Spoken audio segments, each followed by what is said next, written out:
Kalau nggak ada pertanyaan lagi, kita lanjut ke materi selanjutnya.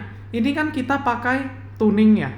Sebenarnya PCA itu kita ada teknik untuk menentukan jumlah komponennya. Harusnya kita reduce sampai berapa sih yang sampai informasinya itu masih dipertahankan gitu.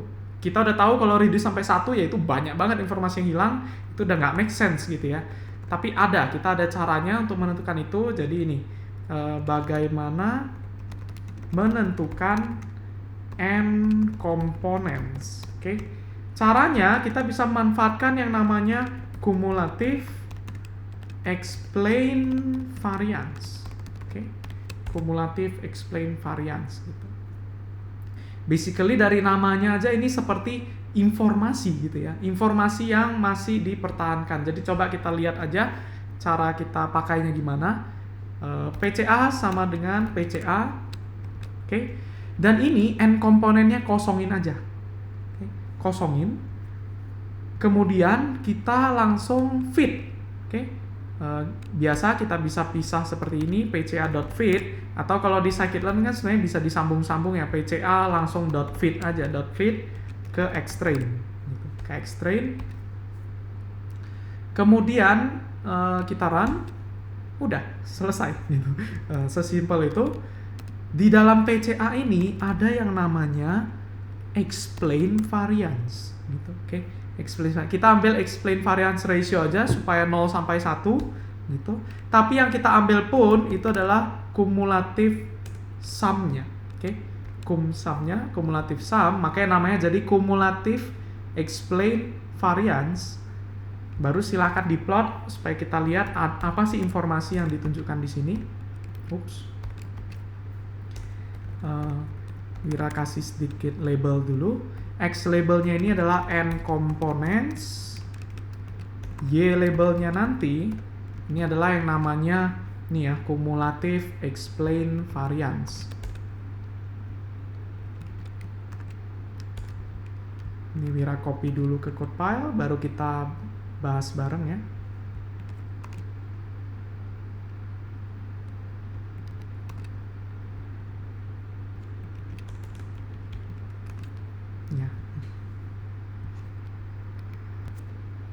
Oke, coba kita lihat apa ini plot dari cumulative explain variance gitu. Berarti kita bisa lihat nih, kalau misalnya kita n komponennya 30, artinya penuh ya, full gitu, kita bisa lihat bahwa cumulative explain variance-nya 100% gitu. Jadi kalau gampangnya Wira jelasin, informasinya 100% masih dipertahankan. Nggak ada informasi yang hilang gitu. Oke, kalau kita kompres sampai tinggal 25, informasinya ternyata masih 100% atau ini berkurang mungkin 99,99% gitu ya. Ada informasi yang hilang, tapi masih banyak banget yang dipertahankan. Artinya kita bisa reduce terus sampai di sini ternyata informasinya banyak yang hilang gitu ya. Walaupun sebenarnya enggak ya, kita bisa lihat bahwa di sini sumbu Y-nya bahkan kita reduce sampai informasinya tinggal dikit pun, ini masih 98% informasi dipertahankan gitu. Jadi sebenarnya data ini ternyata memang informasinya banyak yang mubazir gitu ya. Ya kita lihat lah ini.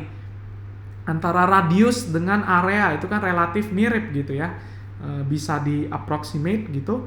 Sehingga sebenarnya kalau kita kompres sampai tinggal 5 pun, informasinya nggak hilang-hilang banget gitu. Kita tes, kita buktikan aja gitu ya. Di sini Wira akan copy.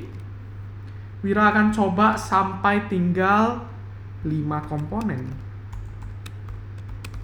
N komponen sama dengan 5. Terus whiten-nya by default Wira tahu itu membantu. Whiten sama dengan true. Kemudian ya udah, ini Wira tinggal buang-buang saja. Nggak usah dituning lagi.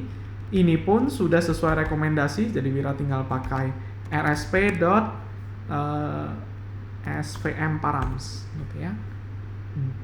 Oke, kita coba lihat kalau cuman 5 komponen, jadi dari 30 fitur dikompres sampai tinggal 5, apa yang terjadi, konsekuensinya kita coba lihat.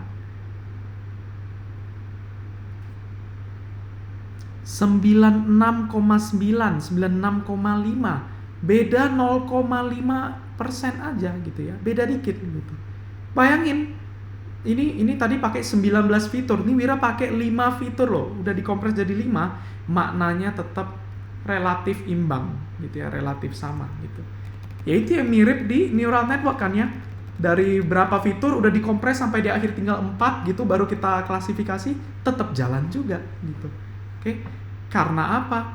Karena PCA itu tugasnya feature extraction in this case ya. Kita memanfaatkan PCA dari banyak fitur dikompres sampai tinggal tadi ada 30, Wira kompres sampai tinggal 5. Baru 5-nya yang Wira masuk ke SVM.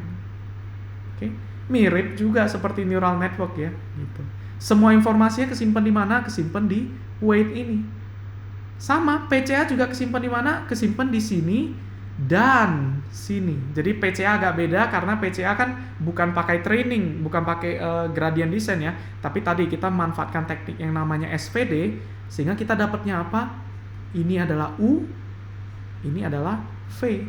Sehingga kalau U kali V, Wira bisa dapat matriks awalnya gitu. Ini yang namanya SVD tadi ya, SVD gitu. Oke. Itu yang dipakai di PCA. Oke deh, sampai sini ada yang mau ditanyakan tentang penentuan jumlah komponen? Subjektif ya, in this case kita bisa nentuin 5. Kalau merasa terlalu kurang ya let's say coba 10 gitu, supaya nggak terlalu banyak informasi yang hilang gitu. Maybe kalau 10 skornya bisa mendekati tadi ya, 97 gitu. 98, wow, malah lebih tinggi tapi overfit ya, 96an gitu. Oke deh, ada yang mau ditanyakan mengenai penentuan jumlah komponen?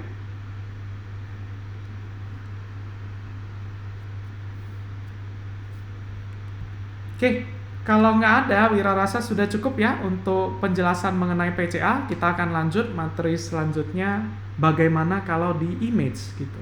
Oke, thank you.